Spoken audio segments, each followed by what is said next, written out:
Radio Vrh Bosna.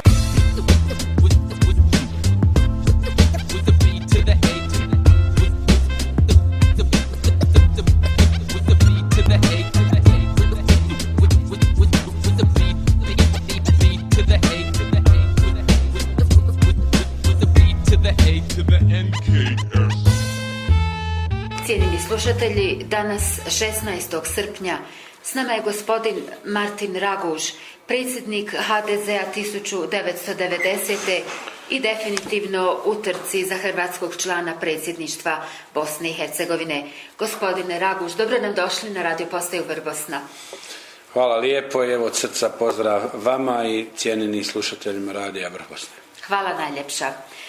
Nedavno ste posjetili Washington, Berlin i Brisel. Smatrate da je bitno vratiti fokus na našu zemlju, SAD-a, Europske unije i ključnih europskih zemalja. Zašto smo inače došli u ovu situaciju? Pa došli smo iz nekoliko razloga. Prvi je svakako neodgovarajuća politika ovdje nas u Bosni i Hercegovini, institucija, političara, lidera, stranaka. Znači nismo ispunili ona obećanja koje su davana, rokove koji su postavljani, ciljeve, da stanemo na europski put, da budemo dio tog pozitivnog procesa i pozitivnih poruka kakve su evo došle kroz ukupno članstvo evo Hrvatske u Europskoj uniji, dolaskom Europe tu na granice naše, na granice Bosne i Hercegovine nismo ni tu šansu iskoristili da pomjerimo stvari naprijed, nego nažalost stvari se komplicirale i dalje i usložnjavale. Vidimo da i na istoku naše zemlje u susjedstvu da su Beograd i Priština išli ka kompromisu, da su pomakli stvari naprijed, da je Srbija samo zahvaljujući tome, evo recimo sad ovim poplavama, mogla koristiti fondove kao da je punopravna članica, znači imaju beneficije, imaju pozitivne stvari tog puta, naravno imaju i kriteriji i zahtjeve, ali mislim nema alternative. I naravno da su te zemlje koje nas pomagale, koje su od nas očekivale pomalo umorne i frustrirane od takvih politika u Bosni i Hercegovini, ali baš sam zato u tom momentu cijeneći važnost trenutka za ovu zemlju i prijateljstva tih zemalja slao poruke da nije vrijeme da odustanu, jer ovdje treba djelovati stalno dok se trajno ne stabiliziraju odnosi u Bosni i Hercegovini, dok ona ne bude zaista europska demokratska država. Da ne smijemo dopustiti da se sada i ovdje kao i Ukrajini šalje poruka da je nemoguća europska Ukrajina, pa tako neki žele poslati ovdje poruku da je nemoguća europska Bosna i Hercegovina. Mislim, to žestoko moramo otkloniti. Ova zemlja će biti europska, nama treba potpora tih strateških partnera, a ono što mi moramo jeste proizvesti novu političku situaciju ovdje i biti bolji u političkom smislu, biti odgovorniji, kredibilniji partneri na tom putu, i u tom smislu sam i osobno demonstrirao spremnost da i kandidaturom i kroz profil stranke i partnerstvu sa Washingtonom, Briselom, Berlinom, zemljama u regiji i drugim prijateljskim zemljama proizvedemo jednu situaciju da zaustavimo ovaj negativni slijed događaja u Bosni i Hercegovini, jedan rekao bi ubrzani pad po svim važnim parametrima, da vratimo povjerenje u institucije, da vratimo vjeru ljudima, da i ne zastrašujemo, da kažemo ostanite ovdje, bit će bolje i ova zemlja ima pravo na bolju budućnost, a to objektivno ne možemo bez partnera kao što su Sjedinjene Američke Države i Europska unija. Naravno. Vi ste nakon što ste posjetili područja pogođena poplavama u Bosni i Hercegovini posjetili Gračanicu, a zatim ste otišli za Srebrenicu. Krajnje dostojanstveno i sa dubokim poštovanjem odali ste počast. Kakvi su vaši dojmovi? Pa što se tiče Srebrenice, ovo mi nije prvi put, išao sam i prije nekoliko godina, ali svaki put je to poseban osjećaj. Naravno, koji prvo u nama proizvede jednu posebnu vrstu emocija, a ono što je moj prvi dojam jeste svakako postavi pred nama zadaću, imperativ, da se preispitamo šta se to dešava u ljudskim glavama, u politikama, da se takve stvari uopće mogu dešavati u ciklusima na ovim prostorima.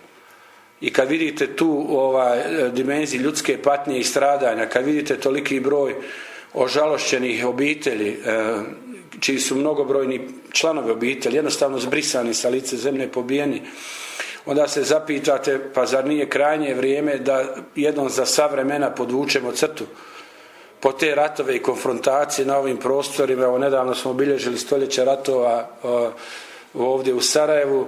Znači da jednom ova zemlja prestane biti poligon različitih eksperimenata, strategija, da ljudi nevini stradaju, da iskažemo pijetet i poštovanje prema žrtvama, bez obzira iz kojeg naroda, iz kojeg dijela Bosne i Hercegovine dolaze. Sve žrtve zaslužuju osobito poštovanje i respekt, ne samo vlastite u vlastitom narodu.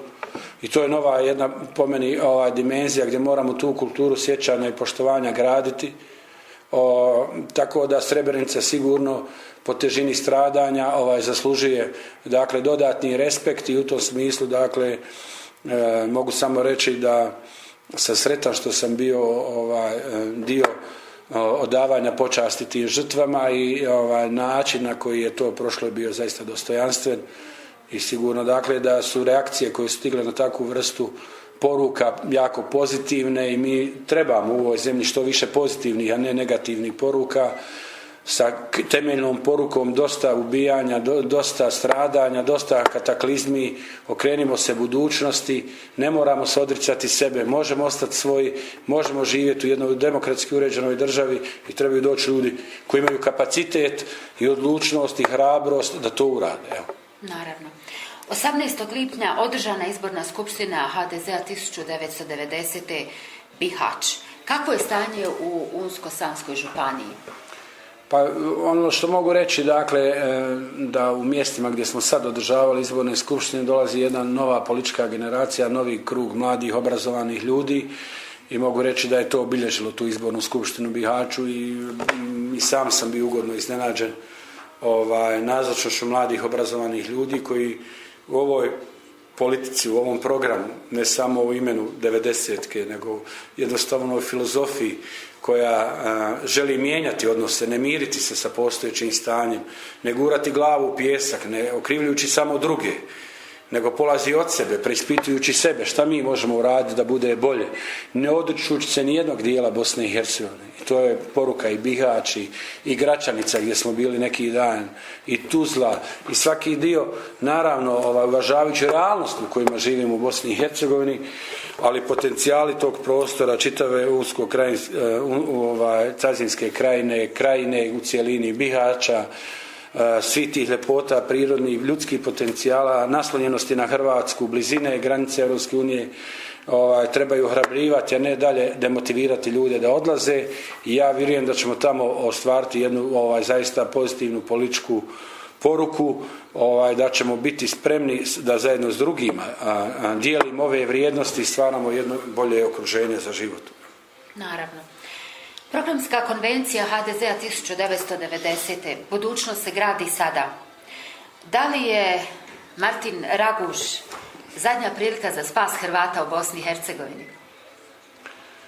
Pa teško je govoriti o sebi, ali ta konvencija predizborna koju ste spomenuli, koja je održana u Hrvatskom domu Herceg Stjepan Kosača u Mostaru prije nekoliko dana, je zaista bila po svim objektivnim ocjenama jedan neponovljiv politički događaj, ne samo po brojnosti ljudi koji su došli na konvenciju iz čitave Bosne i Hercegovine, preko 1200 ljudi je bilo, mnogi su stajali ne samo u dvorani i na balkonima, nego i vani, u vrlo nezahvalnom terminu, petak 15 sati, nego po činjenici da je tu bilo puno mladih ljudi, puno žena, puno pozitivne energije, bez prozivanja nekog u negativnom smislu. Mi smo jasno rekli kako mi vidimo budućnost ove zemlje, kako vidimo ulogu hrvatskog naroda u Bosni i Hercegovini. Mi smo jasno rekli da više niko nema pravo Hrvate tretirati kao problem, nego kao rješenje za ovu zemlju, rješavanjem određenih legitimnih hrvatskih zahtjeva,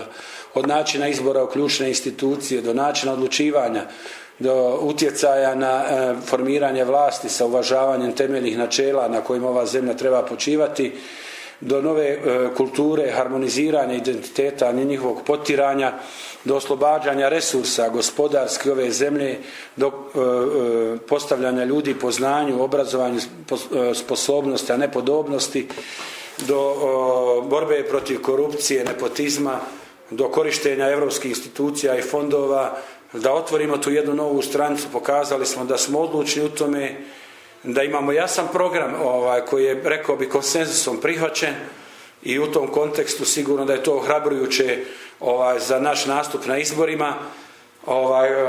Sigurno da imamo sve više potpore, da ljudi evo i u stranci, i u konvenciji, i u prostoru, evo i u mene osobno vide jednu vrstu ozbiljne alternative postojećem negativnom stanju. Koliko će ljudi to prepoznati na izborima, jer ako budemo u stanju uvjeriti ljude da zaslužujemo tu vrstu potpore, a onda da smo spremni nakon što dobijemo tu potporu položiti račun za ono što smo obećali, evo, to je naša ambicija i u ovom trenutku mogu reći samo da sam ponosan što smo omogućili izbor i kod Hrvata, jer obično se kaže da Hrvati nemaju izbor i nemaju pravo na izbor. Mislim da ovaj put to ne može niko reći i mogu reći da je to ogromna ulog i doprinos 90-ke i svih njenih članova simpatizera i svi oni koji su nas podržali na tom putu. Da. Što za vas osobno znači demokratska, europska i zaposlena Bosna i Hercegovina?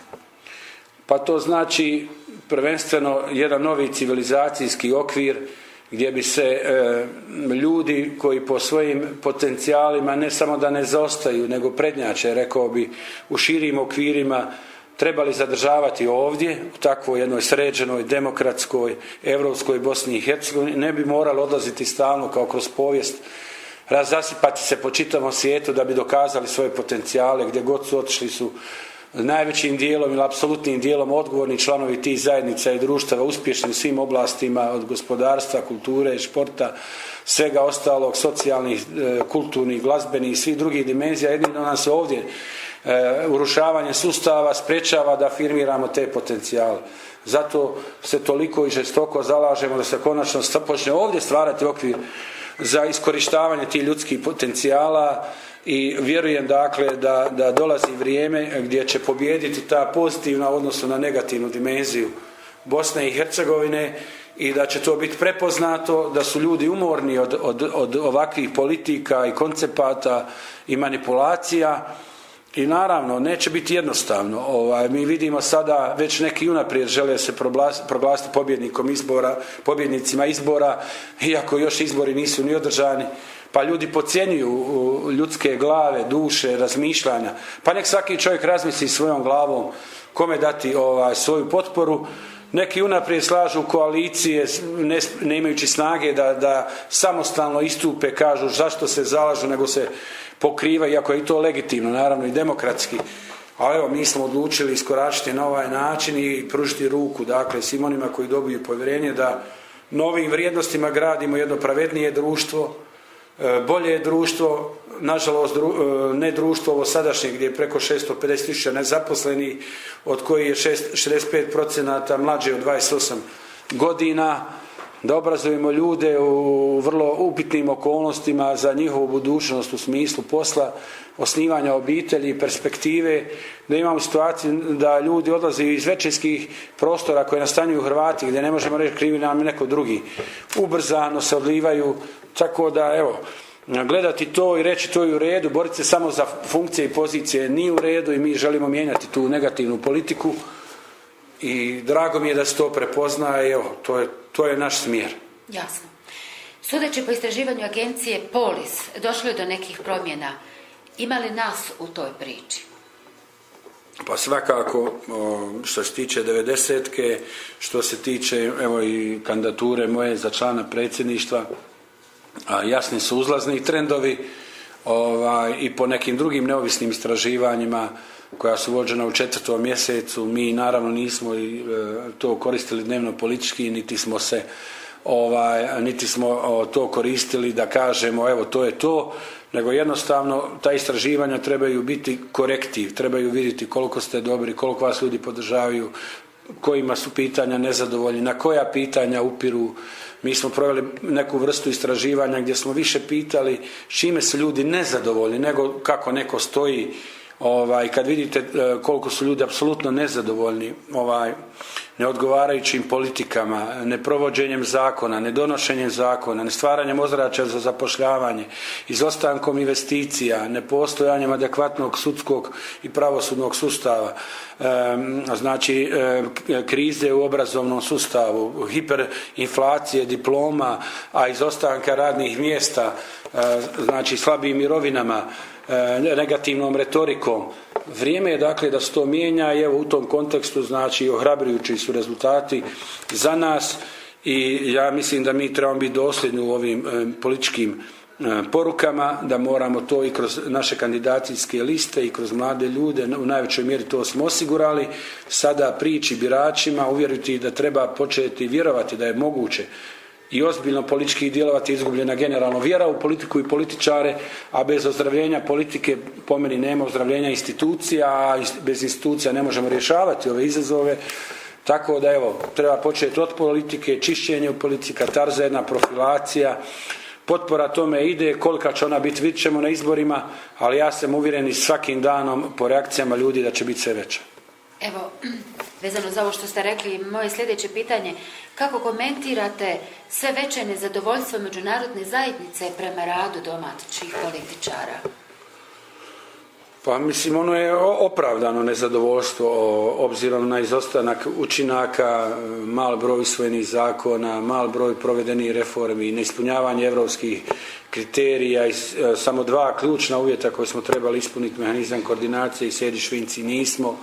Otkazani su nam fondovi za prošlu godinu iznos od 50 milijuna eura, znači u 2014. 2020.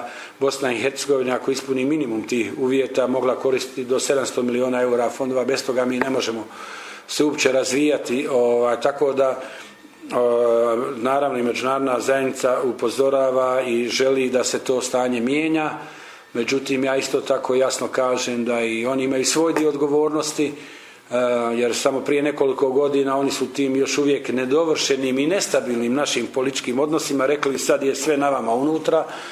I ako znamo da kako je došlo do Daytona, gdje je on parafiran, kako je potpisan, da je u stvari bio u funkciji zaustavljanja rata, da nije osigurao još jednu jaku unutarnju strukturu, stabilnu i da nam i oni trebaju kao partneri međunarodne pomoći da dođemo do te stabilne situacije u kojoj će se naravno moći doći da birači mogu izabrati između ljudi i opcija i onda ih kazniti ili podržati ako to ne ispune, nego kod nas uvijek pred izbor uđe novi ciklus nacionalnih konfrontacija i manipulacija i evo, mi želimo izaći iz tog začaranog kruga kao opcija, ali naravno ne pobjeći od naše realnosti nacionalne i kulturne i svake druge, tako da evo, moj odlazak vani i poruke i svakodnevni kontakti sa međunarodnim predstavnicima su u funkciji da i oni moraju vratiti svoje emocije i pristupe, instrumente ka nama, da se ne bi ponovo dešavale neke strane kao u neposrednoj povijesti ili ranije, dok se ne stabilizira Zapadni Balkan, Bosna i Hercegovina pogotovo neće biti mira u ovom dijelu Europe i to je njihov najveći interes, a na nama je da taj interes zadržimo i opravdamo ovdje. I ja očekujem da će posle ovih izbora doći jedna ekipa ljudi koja će biti u stanju biti istinski partner međunarodnoj zajednici da zajednički rješavamo ova otvorena pitanja. Svakako. Što vi očekujete od HDZ-a 1990. na ovim izborima? Pa iskreno očekujem dakle da nakon svega ovog što smo prošli u zadnje vrijeme, nakon jednog agresivnog napada na HDZ 1990, nakon što smo izdržali tu utakmicu, nakon što smo ubacili u igru ko hokeju mlade obrazovane ljude, nakon što smo jasno istakli svoj politički profil, ne zaklanjajući se ni za koga, preuzeli odgovornost, otvorili se i činjenica je da nama pristupaju ne samo Hrvati nego ljudi koji prepoznaju ovom rješenje za ovu zemlju.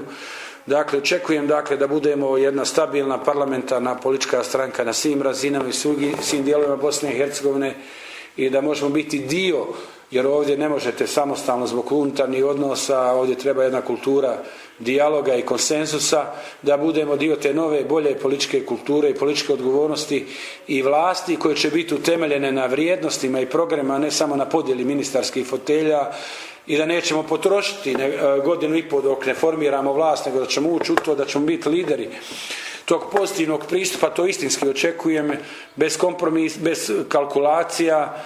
Mi smo kao u Formuli 1 na treningu kroz ovu profilaciju i ove poslove koje smo odradili zauzeli jedno, rekao bi, značajno mjesto za jednu bolju politiku i vjerujem da će to birači prepoznati.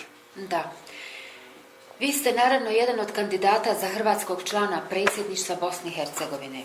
Nikada ih nije bilo toliko, morate priznati. A koga smatrate dostojnim kandidatom? Pa vidite, ja mislim da je ranije bilo više kandidata uvijek iz reda hrvatskog naroda. Sad, naravno, ukupno kad gledamo broj kandidata za predsjedništvo je veliki. Koliko znam, formalno kandidature su sad 4 istaknute iz reda hrvatskog naroda. Ja vjerujem dakle da ovaj način vođenja kampanje, ove poruke i način na koji smo mi krenuli i na koji sam ja u zadnje vrijeme, ne samo u zadnje vrijeme, zato sam dobio od Elizabeth Ren jednostavno svjetsko priznanje za kulturu dijaloga u političkom djelovanju, znači ne želim negativno govoriti o drugima. Svi oni koji budu htjeli i budu željeli biti partneri u promjeni negativne slike imat će moj respekt i poštovanje, koji neće ići na diskreditaciju unaprijed, zadržavanje monopola. Jednostavno mi ne želimo dijeliti tu vrstu negativnih karakteristika, mi želimo praviti otklon od toga, mi jasno govorimo da želimo biti alternativa tom pristupu, mi želimo jasno reći biračima da imaju mogućnost izbora.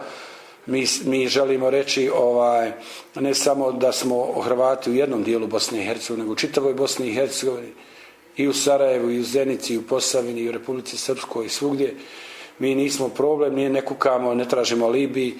Naravno, dakle, da nije jednostavno, nema olako datih obećanja i brzine, a ima spremnost na jedan težak i ozbiljan rad.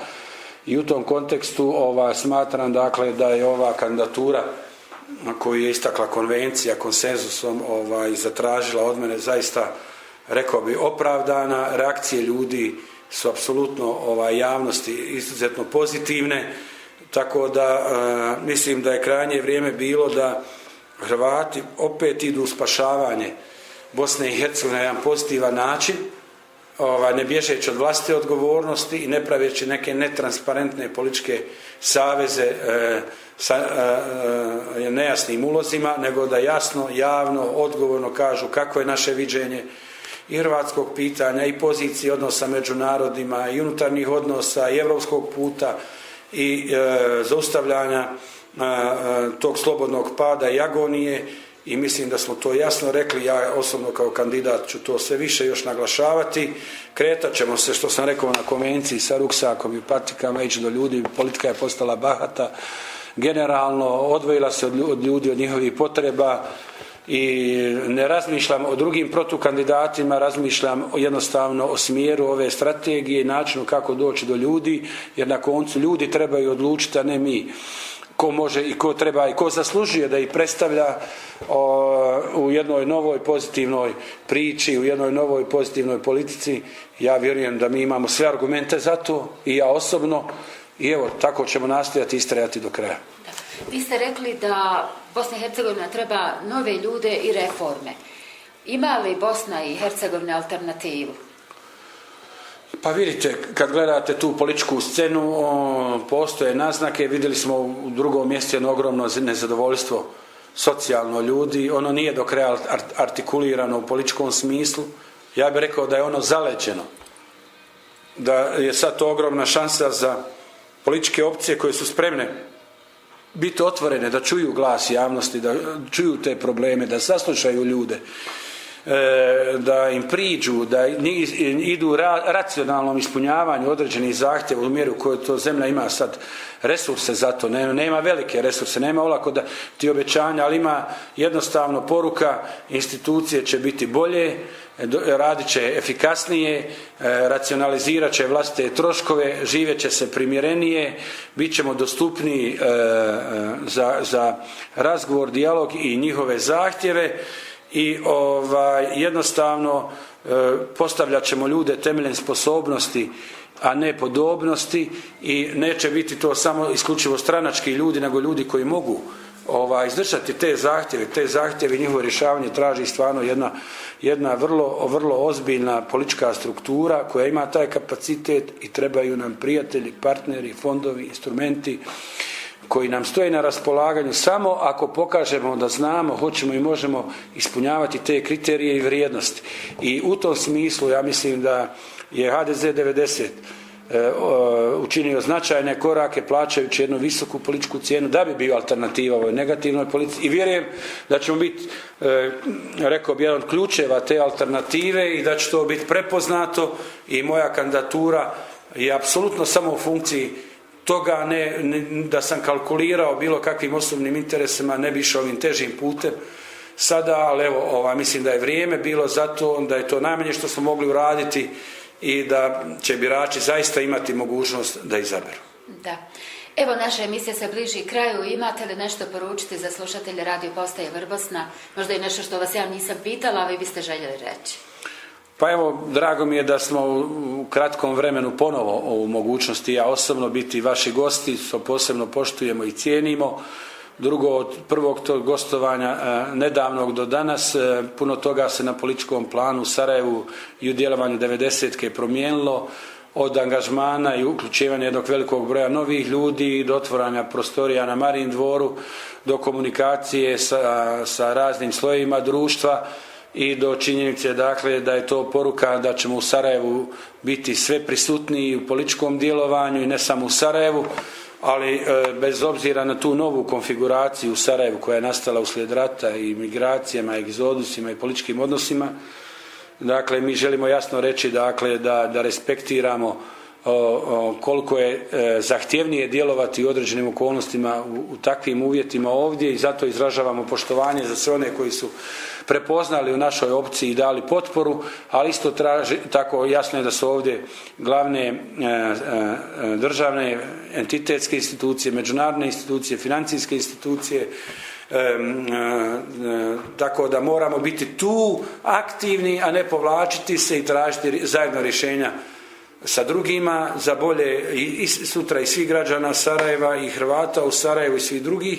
I ja mislim da je to jedino ispravno, a na način, dakle, da mi sami dajemo ovdje doprinos da bude bolje, a ne samo da odlazimo i kukamo šta nam drugi rade. Hvala vam na učešću u emisiji. Hvala vama još jednom od srca.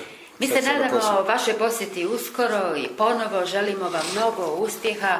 Cijenjeni slušatelji, hvala vam na pozornosti. S nama je bio gospodin Martin Raguž, predsjednik HDZ-a 1990. S vama danas Snježana Dejanović kao autor i voditeljica ove emisije i tonski realizator Mesur Zilić. Do slušanja, ostanite na valovima 90,5.